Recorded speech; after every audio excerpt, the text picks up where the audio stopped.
Salut à tous et bienvenue, j'espère que vous allez bien. Bon, aujourd'hui, nouvelle vidéo, la team comme d'hab. Au début, pas trop de blabla parce que là, il est déjà 8 h, il est déjà tard, le soleil, il est déjà bien haut, il tape bien fort. Aujourd'hui, c'est session un petit peu cardio, ça va courir, mais heureusement, là où je vais courir, il y a les arbres et tout qui cachent un petit peu, donc il y aura un petit peu d'ombre. Bon, la session, les gars, elle va s'afficher là.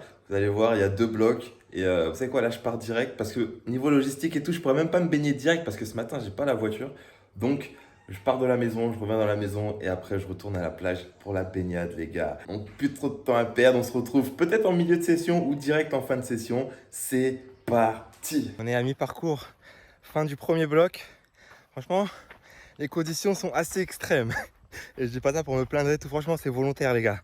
C'est important, j'ai envie de me mettre dans ces conditions-là, personne ne me force, mais il faut le faire. Mais pourquoi les conditions elles sont extrêmes? Déjà parce qu'il fait chaud de fou. Il fait chaud de fou les gars. Ce matin j'ai pas mangé, juste un café dans le ventre. Mais comme j'ai dit, on se met dans des conditions extrêmes et je rappelle que j'ai l'habitude de le faire. C'est-à-dire si vous faites ça, faites attention à aller courir comme ça dans ces conditions-là à jeun. Ça peut être dangereux les gars, faites attention. Et je me suis fait avoir parce que au début c'était que de la route. Et en fait, je longe la plage. Et désolé, parce que j'avais pas la voiture ce matin, donc j'ai pas pu prendre tout le matos. Mais je vais revenir ici exprès parce que c'est incroyable pour courir. Genre, je vais m'accrocher à la GoPro et je vais comme ça, vous pourrez voir le paysage. Parce que franchement, les gars, c'est incroyable. Incroyable. Au bord de la mer, des fois, il y a des petits passages en forêt avec plein de virages. Et pourquoi je me suis fait avoir? Parce que du coup, il y a plein de passages où c'est au bord de la mer. Et du coup, c'est du sable. Et c'est plus dur d'accélérer ou même de courir normalement quand c'est du sable. Mais ça bosse plus, les gars. Et c'est ça qui est important. Il y a un dernier truc, là j'ai 5 minutes de pause, donc il va falloir que je garde un peu de ma pause aussi. Je prends pas les temps, les trucs et tout. C'est, vous savez, dans l'optique, comme je vous ai dit hier, de continuer dans cette optique de... je suis fatigué les gars. Pour continuer dans cette optique de vraiment ne pas atteindre mon pic dès maintenant. Parce qu'en fait, je me connais, quand je mets le chrono et je mets pour savoir à quelle vitesse je cours, bah, inconsciemment, je vais plus vite. Et là, vraiment, je me bride jusqu'à vraiment pour atteindre mon pic début août et pas maintenant. C'est important, les gars. Et du coup, pour pas me casser la tête à regarder à chaque fois les temps, 1 minute, 2 minutes, patati patata, j'ai une appli qui s'appelle Seconds.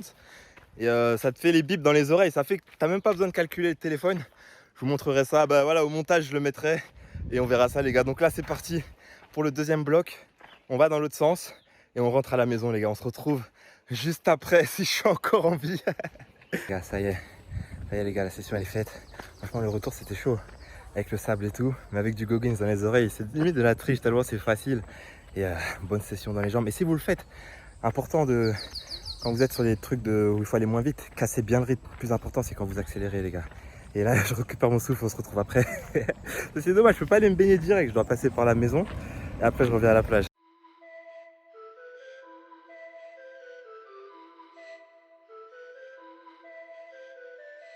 Ça y est, je suis rentré en vie. Mon changement de plan, parce que là, j'ai pas faim de ouf. Donc, vous avez vu, je vais juste prendre un petit jus de pomme. La bouteille d'eau, je vais l'envoyer. J'ai mis un peu d'électrolyte dedans. Et ça va aller à la plage direct. Et le petit déj, je le prendrai après. Et puis, hey, les gars, ça fait trop du bien. En plus, il est tôt encore. Il est quoi? Il est même pas 10 h.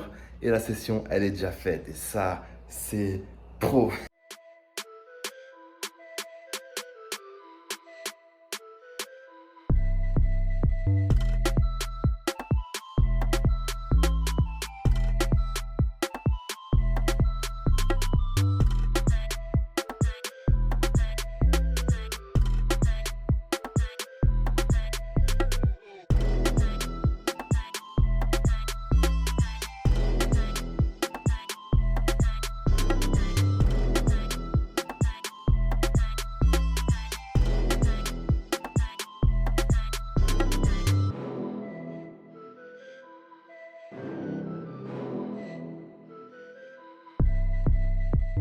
Voilà les gars, on se retrouve après la cueillette des mangues. Et franchement, ce truc, c'est physique les gars. Vous avez vu comment je transpire.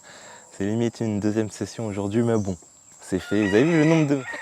Bon, vous avez les bruits de la nature les gars, mais vous avez vu le nombre de mangues qu'on a. Et il y a moyen de faire une bonne cure quand tu viens ici en vacances.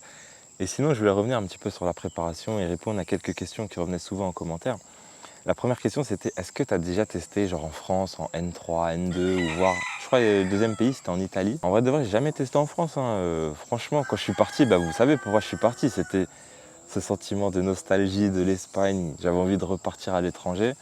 Je pense que si je testais en France, je pourrais taper au moins de la N3. Je sais que cet été, par exemple, il y a un coach de N3 qui m'avait invité en essai, mais j'avais déjà prolongé avec Mendic, donc c'était pas possible. Mais pourquoi pas à l'avenir, hein. C'est pas un truc que j'exclus, c'est pas en mode je pars à l'étranger parce qu'en France c'est mort et tout, c'est juste parce que pour l'instant, le plan c'est de rester à l'étranger et après on verra les gars. Après, comme vous avez vu au début, j'ai filmé beaucoup. Après les gars, c'est compliqué. Vous savez, moi quand je suis en session, j'aime pas trop parce que moi je suis solo, je fais tout solo, genre je filme tout, je fais tout le montage et tout. Et quand tu es en session, et que surtout c'est des sessions intenses comme ça, je vous cache pas que c'est un peu chiant, genre de trimballer la caméra et tout. Je l'ai fait au début, mais je vous ai pas tout filmé. Il y a plein de sessions que j'ai pas filmées. Et pour ceux qui connaissent Goggins, la première partie, genre je pouvais filmer parce que c'était des sessions tranquilles. Mais la deuxième partie, c'était la partie où je suis vraiment allé dans le lab. Goggins, il appelle ça comme ça. Pour ceux qui ne connaissent pas, allez checker sur YouTube, il y a plein de vidéos où il explique c'est quoi. Moi aussi, j'ai mon lab et j'avais besoin en fait d'y retourner. Et la deuxième partie de la prépa, c'était un peu ça, un petit peu la prépa secrète. Le plus important, c'est que bon, là, le séjour, il arrive un peu à sa fin. Il me reste encore 2 jours, mais la prépa a été terminée. Le plus important, pas de pépins physiques. Et physiquement, les gars, je suis bien. Je me suis limité, hein, je me suis bridé, genre je suis pas allé vraiment au max. Le plus important, c'est d'arriver à mon pic, genre début août. Mais les gars, le physique, là, il réclame. Le physique, il réclame. Et après cette pubalgie, là, c'est bon, je peux enfin le dire. Parce que je me souviens, l'hiver dernier, voire quand je pensais que ça allait mieux, je m'étais convaincu que ça allait mieux, alors que non, j'avais encore mal. Et là, non, je suis vraiment guéri, les gars. Et la saison prochaine, vous allez avoir un bébé Ocho prime physiquement. Donc, on va voir ce que ça va donner, les gars. Après, il y avait une autre question qui était revenue pas mal de fois. C'est est-ce que tu apprends l'allemand? Et je vous promets qu'au début, vous avez vu, j'étais assidu de fou. J'avais mes cahiers, je faisais mes cours en autodidacte en plus. Et franchement, là, ça va, j'ai un bon niveau. Surtout en compréhension, je comprends bien. Après, pour parler, c'est un petit peu plus compliqué. Mais il y a eu un petit ralentissement de l'apprentissage sur la deuxième saison. Parce que bon, je ne vais pas m'étaler là-dessus aujourd'hui. Je le ferai dans une autre vidéo, quand je vous parlerai vraiment des projets à venir. Mais la deuxième partie de saison, j'ai appris à coder. Tout ce qui est développement web et tout. Parce que vous savez, ce qui est bien avec le foot, et c'est aussi pour ça que je suis à l'aventure, hein. Il y a les objectifs, mais il y a aussi le fait que, en gros, tu es là, tu fais tes obligations, c'est juste d'aller à l'entraînement, faire les matchs et d'être bien physiquement. Mais après, le reste, tout le reste, c'est du temps libre. Et tout mon temps libre, les gars, la saison dernière, je faisais que du coding, programming, développement web, développement web, développement web. Au début, c'est chiant parce que tu apprends beaucoup de théories, tous les trucs chiants. Mais une fois que tu commences à comprendre et que tu mets tes trucs en pratique, eh ben les gars, je vous promets que c'est vraiment une dinguerie. Et les projets à venir, ce sera par rapport à ça. Parce que du coup, il y a bebocho.com.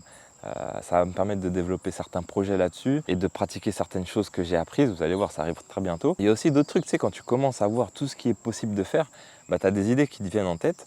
Et moi, j'en ai pour la chaîne, mais j'en ai aussi avec d'autres clubs. Il faut savoir que maintenant, j'ai pas mal de contacts avec les clubs. Et quand je vais les voir, je me présente, je leur explique mon parcours et tout, ils aiment bien. Et quand je leur expose certains projets, certaines idées que j'ai à mettre en place, même pas forcément qu'avec Mendic, avec d'autres clubs aussi, les gars, c'est plus facile de les convaincre. Mais ça, je m'étale pas trop là-dessus aujourd'hui, on en parlera plus tard. Quand je serai de retour en Allemagne, je pense, ça fera l'objet d'une vidéo. Et vraiment, les gars, c'est important. Il y a un proverbe que j'aime bien, bon, je vais essayer de le traduire. En gros, c'est ne cesse jamais d'apprendre parce que la vie ne cesse jamais de t'enseigner. Et vraiment, pour tous les frérots qui ont la chance de vivre de ce sport, profitez-en parce que la quantité de temps libre qu'on a, le nombre de choses qu'on peut faire à côté, c'est vraiment incroyable. Profitez-en les gars, j'en connais pas mal qui ne profitent pas justement de ce temps-là et après qui regretteront. Profitez-en les gars, c'est important. Et bon, sinon malheureusement les gars, toute chose a une fin, hein. Cette prépa de la pré-saison, elle arrive à sa fin. Mais comme je le dis à chaque fois, chaque fin de quelque chose, c'est le commencement de quelque chose de nouveau. Donc moi je suis pressé de commencer cette nouvelle saison parce que j'ai envie de voir justement ce que ça va donner physiquement, ce que ça va donner au niveau des stats. Franchement là les gars, je me sens trop bien. J'espère vraiment que mon corps me laissera tranquille cette fois-ci. En tout cas, je fais tout pour que ça le fasse. Donc on verra ce que ça va donner. Mais après, il y a des trucs que je ne peux pas contrôler.